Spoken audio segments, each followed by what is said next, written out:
Hi అండి. Welcome to my channel Bhagyalakshmi పచ్చ. ఎలా ఉన్నారు? బాగున్నారా? నేను కూడా చాలా బాగున్నానండి. సిలిండర్ పెట్టి పెద్ద పొయ్యి పెట్టి బాండీ పెట్టి ఏం చేస్తున్నాను అనుకుంటున్నారా? వినాయక చవితికి పిల్లలకి సెలవులు ఇచ్చారు కదండి, హాస్టల్ నుంచి వచ్చారు. మళ్ళీ ఇప్పుడు సెలవులు అయిపోయినాయి, హాస్టల్కి వెళ్తున్నారు కదా, వాళ్ళ కోసం పిండి వంటలు వండుతున్నాను. ఈరోజు చెక్కలు వండానండి. పిల్లల హాస్టల్కి తీసుకెళ్తారులే అని చెక్కలు వండాను. ఇంకా చెక్కల వండంగా ఆయిల్ ఉంది బాండీలోనే. ఇంట్లో కాకరకాయలు ఉన్నాయి, పిల్లలకి కాకరకాయ ఫ్రై కావాలంట. ఇంకా అందుకని కాకరకాయలు కూడా ఫ్రై చేస్తున్నాను. కాకరకాయలు ఇదిగోండి సన్నగా చక్రాల్లాగా కోసి పెట్టాను. వీటిని ఫ్రై చేయాలి. చెక్కలు అవ్వకండి వండాను, వండేసి ఇంక వీటన్నిటిని ఎక్కడవక్కడ సర్దేస్తున్నాను. రేపే పిల్లలు హాస్టల్కి వెళ్తున్నారు. పిల్లల హాస్టల్కి వెళ్ళేటప్పుడు బయట ఏదో ఒకటి కొనిచ్చే కంటే మనం ఇంట్లో వండి ఇవ్వటం చాలా మంచిదండి. పిల్లల హెల్త్కి మంచిది, మన ఖర్చు తక్కువ అయ్యిద్ది, పిల్లలు ఒక 10 రోజులు తిన్నట్టు ఉండిద్ది.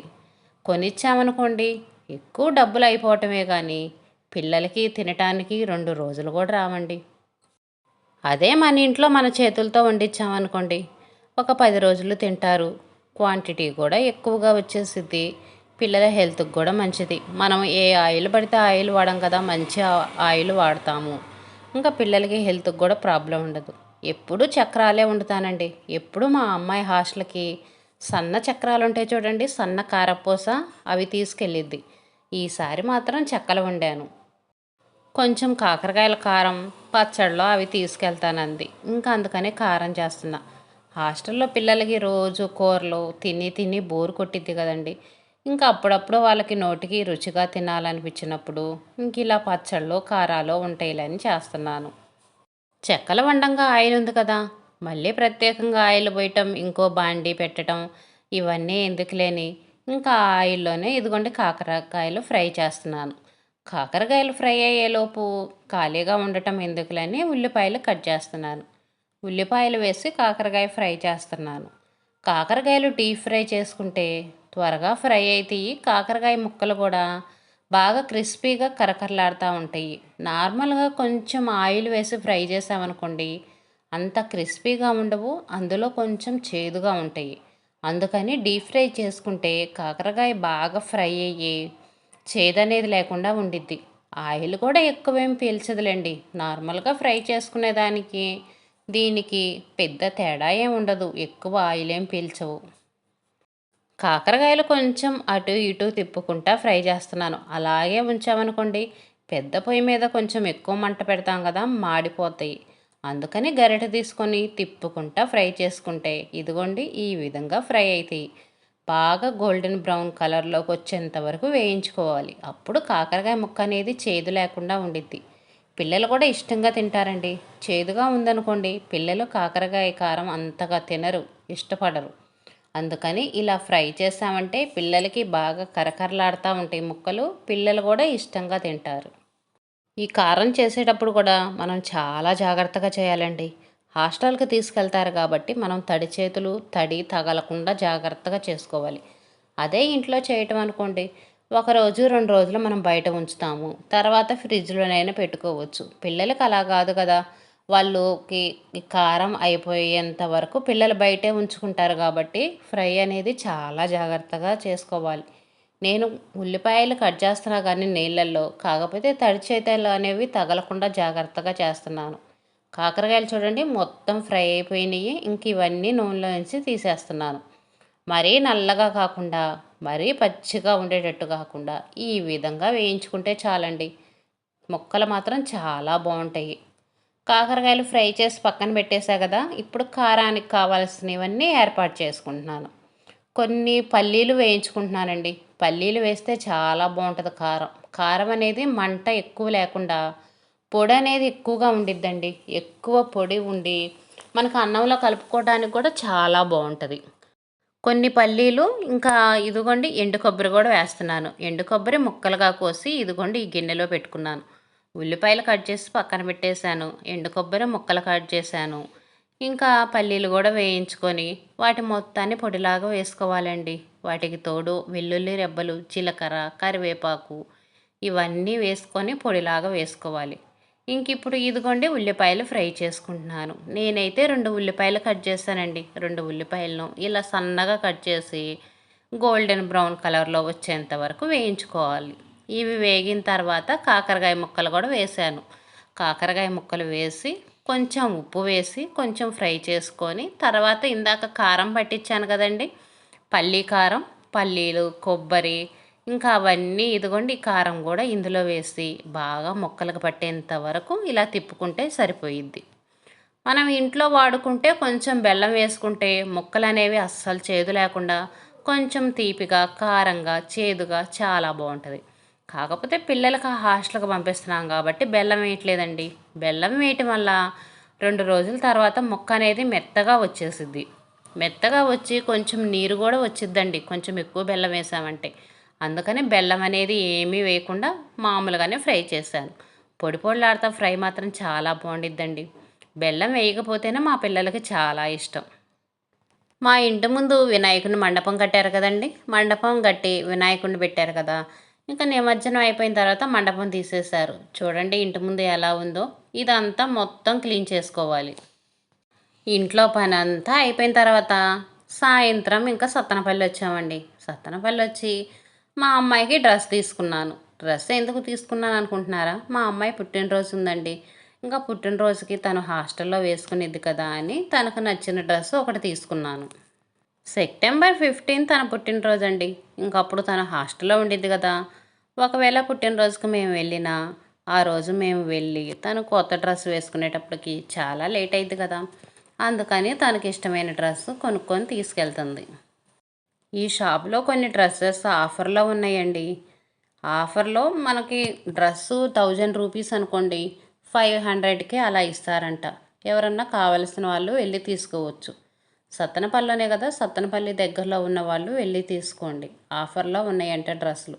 శ్రీ సాయి ప్రియ డ్రెసెస్ తెలుసు కదా అందరికీ. ఆ షాప్‌కి వెళ్ళి ఆఫర్‌లో ఉన్న డ్రెస్సులు మీకు నచ్చితే తీసుకోండి. ఆఫర్‌లో ఉన్న డ్రెస్సులు కూడా చూసామండి. చాలా బాగున్నాయి డ్రెస్సులు. కాకపోతే మా అమ్మాయి తనకి వేరే డ్రెస్ కావాలని తీసుకుంది. ఇప్పుడు వస్తున్నాయి కదా కొత్త మోడల్‌లు. ఇదిగోండి ఆఫర్‌లో ఉన్న డ్రెస్ ఇప్పుడు వేశారు. ఇదిగోండి ఇది ఆఫర్‌లో ఉన్నాయి ఈ డ్రెస్సులు. చూస్తున్నారా? ఇదిగోండి ఈ డ్రెస్సులు. ఇవి ఆఫర్‌లో ఉన్నాయి. ఇవి రూ. 1000 అనుకోండి 500కి వస్తాయి. 15 అనుకోండి దానికి సగం రేటు. ఇంకా అలా ఎంత రేటు ఉంటే దానికి తగ్గించి సగానికి ఇస్తారంట. చాలా ఉన్నాయి డ్రెస్సులు. కలర్స్ కూడా చాలా ఉన్నాయంట. ఆఫర్‌లో డ్రెస్సులు కావాలనుకున్న వాళ్ళు తీసుకోండి. క్వాలిటీ కూడా చాలా బాగున్నాయండి. పిల్లలు ఫోన్‌లో డ్రెస్సులు చూసి ఆ మోడల్స్ కావాలంటారు. మనం షాప్‌కెళ్తేనేమో మనకు ఆ మోడల్స్ దొరకవు. ఫోన్‌లో ఉండేయి షాపుల్లో దొరకవంట. షాపుల్లో ఉండేయి ఫోన్‌లో ఉండవంట. అందుకని ఇంక తనకు నచ్చిన డ్రెస్ ఒకటైతే తీసుకుంది. ప్రైస్ కూడా మనకి రీజనబుల్ రేట్‌లోనేనండి. మన బడ్జెట్‌కి తగినట్టు వస్తాయి. ఇంకా తర్వాత డ్రెస్ తీసుకొని ఫ్యాన్సీ షాప్‌కొచ్చేసాము. ఫ్యాన్సీ షాప్‌కొచ్చేసి ఇంకా పిల్లల డ్రెస్ మీదకి మ్యాచింగులు కావాలి కదా వాళ్ళకి. నెయిల్ పాలిష్ అని, చైన్‌లని, ఇయర్ రింగ్స్ అని ఇంకా మ్యాచింగులు. ఇప్పుడు ఏ డ్రెస్సులు వేసుకున్నా పిల్లలు మ్యాచింగ్ లేనిదే వేసుకోవట్లేదు. అందుకని ఫ్యాన్సీ షాప్‌కొచ్చి తనకి కొన్ని హాస్టల్‌కి అవసరమైనయి, కొన్ని తన డ్రెస్ మీదకి మ్యాచింగ్ అయినయి తీసుకుంది. పిల్లల్ని వెంట తీసుకెళ్ళామంటే బోలెడు ఖర్చులండి. ఒకటి కొందామని వెళ్తాము, దానికి తోడు 10 కొని వస్తాము. అందులో ఆడపిల్లలంటే ఇంకా చాలా ఖర్చు ఉంటుంది. ఇంకా మేము చాలా తక్కువ ఖర్చు పెడతాము. అవసరం అనుకున్నవే తీసుకోమంటాను. అవసరం లేని అనవసరమైనవి అయితే ఎక్కువ కొనవండి. మా బడ్జెట్లోనే పిల్లలకి ముఖ్యంగా అవసరం అనుకున్నవే తీసుకుంటాము. ఇయర్ రింగ్స్ చైన్ కూడా తను పుట్టినరోజు కాబట్టి మ్యాచింగ్ తీసుకుంది కానీ లేదనుకోండి ప్రతి డ్రెస్కి మ్యాచింగ్ అయితే తీసుకోము. ప్రతి డ్రెస్కి మ్యాచింగ్ తీసుకునే బడ్జెట్ మన కాడ ఉండదు కదా! ఇంకా షాపింగ్ అంతా అయిపోయిన తర్వాత ఇంటికి వస్తుంటే ఇదిగోండి ఇక్కడ బయట రోడ్డు మీద వినాయకుడి మండపం ఉందండి. మండపం చూడటానికైతే చాలా బాగుంది. అందుకనే చిన్న వీడియో తీస్తున్నాను. ఇది సత్తెనపల్లిలోనే. మనకి పల్లెటూరులో కంటే కూడా సిటీలోనే మండపాల డెకరేషన్ చాలా బాగుండేది కదండి. ఏదైనా బడ్జెట్ని బట్టే ఉండిద్దిలే. మండపం చూడండి డెకరేషన్ చాలా బాగుంది. నాకైతే బాగా నచ్చిందండి. సింపుల్గా చూడటానికి అందంగా చాలా బాగుంది. పూలతోటి అలంకరణ, బెలూన్స్ చాలా బాగుంది. మేము వెళ్ళిన టయానికే పూజ కూడా జరుగుతుందండి. పూజ దగ్గర కొంచెం సేపు ఉండి వీడియో తీసుకొని ఇంకా బయలుదేరి ఇంటికైతే వచ్చేసాము. ఈరోజు ఉదయం నుంచి సాయంత్రం దాకా ఒకటే పనండి. పిల్లల హాస్టల్కి వెళ్ళాలి కదా, అందుకని ఉదయం కొబ్బరి వండలు చేశాను. అదొక పెద్ద రిస్కు. తర్వాత మధ్యాహ్నం ఏమో చెక్కలు వండాను. చెక్కలు వండటం అయిపోయిన తర్వాత పిల్లలకి కాకరకాయ కారం అవి చేశాను. ఇంకా ఇంటి ముందు మండపం అది తీసేశారు కదండి, అక్కడ మొత్తం అంతా దుమ్ము డస్ట్ ఎక్కువగా ఉంటే ఇంకా అది మొత్తం క్లీన్ చేసేసానండి. అది మొత్తం క్లీన్ చేసేసి ఇంకా మా అమ్మాయికి షాపింగ్ కోసమే సత్తెనపల్లి వెళ్ళి షాపింగ్ చేసి ఇంటికి వచ్చేటప్పటికి నైట్ ఎంత అయింది అనుకుంటున్నారు? టైం 9 అయింది. ఈ వీడియో అయితే ఉదయం పూటదండి. ఇంకా మా అబ్బాయి స్కూల్కి వెళ్ళాలి కదా, వాడికి క్యారేజ్ బ్యాగ్ రెడీ చేశాను. వాడైతే ఆటో వచ్చింది, ఇంకా స్కూల్కి వెళ్ళిపోయాడు. మా అమ్మాయి హాస్టల్కి వెళ్తుందని చెప్పాను కదండి, ఇంకా తనకు కావాల్సినవి ఇదిగోండి అన్నీ సర్దేస్తున్నాను. మామిడికాయ పచ్చడి కొంచెం తీసుకెళ్తానంది, ఇంక ఇదిగోండి ఈ డబ్బాలో పెట్టేస్తున్నా. పిల్లలకు పచ్చళ్ళు ఎక్కువ పంపించామనుకోండి, రోజు ఇంకా అక్కడ కర్రీస్ ఏం తినకుండా పచ్చళ్ళే తింటుంటారు. అందుకని ఏదో కొంచెమే పంపిస్తున్నాను. రోజు కూరలు తిని నోరు అనేది చప్పబడినట్టు ఉంటుంది కదా, అప్పుడు తినటానికి ఉంటుందిలేని కొంచెం పంపిస్తున్నాను. కొంచెం మామిడికాయ పచ్చడి, కొంచెం కాకరకాయ కారం పంపిస్తున్నాను. ఏ పచ్చడిలో స్పూను ఇంకా ఆ పచ్చడిలో పెట్టేశాను. మళ్ళీ ఒక్కటే పంపించామనుకోండి, అది ఇది అంతా మిక్స్ చేసేస్తారు. అందుకని దేనికది సపరేట్గా పంపించేశాను. ఇంక ఇదేమో కాకరకాయ కారం అని చెప్పాను కదండి, కాకరకాయ కారం ఈ బాక్స్లో పెట్టేశాను. పిల్లలకు కావలసినవన్నీ సర్దేసి వాళ్ళు ఇంకా ఎటు వాళ్ళు అటు వెళ్ళిపోయిన తర్వాత ఇల్లు అనేది క్లీన్ చేయాలండి. నిన్న పిండి వంటలో వండి ఇల్లంతా బండలు అన్నీ ఆయిల్ మరకలు ఎక్కువగా ఉన్నాయి. ఇల్లంతా దుమ్ము దుమ్ముగా ఉందండి. ఇంకా మొత్తం సర్పేసి ఇల్లంతా నీట్గా క్లీన్గా కడిగేసేయాలి. అప్పుడు కానీ ఇంకా హాయిగా ప్రశాంతంగా ఉండదు. పచ్చడి డబ్బా మాత్రం చాలా జాగ్రత్తగా పంపించాలండి. ఆయిల్ కదా, ఆయిల్ ఎక్కువ ఉండిద్ది కదా మామిడికాయ పచ్చడిలో, దాన్ని ఒక కవర్లో వేసి కట్టి జాగ్రత్తగా పంపించాలి. పిల్లలు హాస్టల్లో ఉండే ప్రతి ఒక్క మదర్కి వాళ్ళు హాస్టల్కి వెళ్ళేటప్పుడు పని అనేది ఇలానే ఉంటుందండి. వాళ్ళకి కావలసినవి అన్నీ వండి పెట్టి పంపించాలి. వాళ్ళు హాస్టల్ నుంచి వచ్చేటప్పుడు తెస్తారు బట్టలు, అవన్నీ ఉతికేసి గంజి పెట్టి ఇస్త్రీలు చేయించాలి. పిల్లలంటే ఇలానే ఉంటుందండి, పని ఎక్కువగా ఉండిద్ది. మన దగ్గర ఉంటారు కదా, ఎక్కడో దూరంగా ఉంటారు. వాళ్ళు సరిగ్గా తింటారో తినరో, వాళ్ళకి నచ్చినవి ఉంటాయో ఉండవో అని వాళ్ళకి కావాల్సినవి అన్నీ రెడీ చేసి పంపిస్తాము. మా అమ్మాయికి కావాల్సినవి అయితే రెడీ చేశానండి. ఇంక ఇదే ఈరోజు వీడియో నచ్చితే లైక్ చేయండి.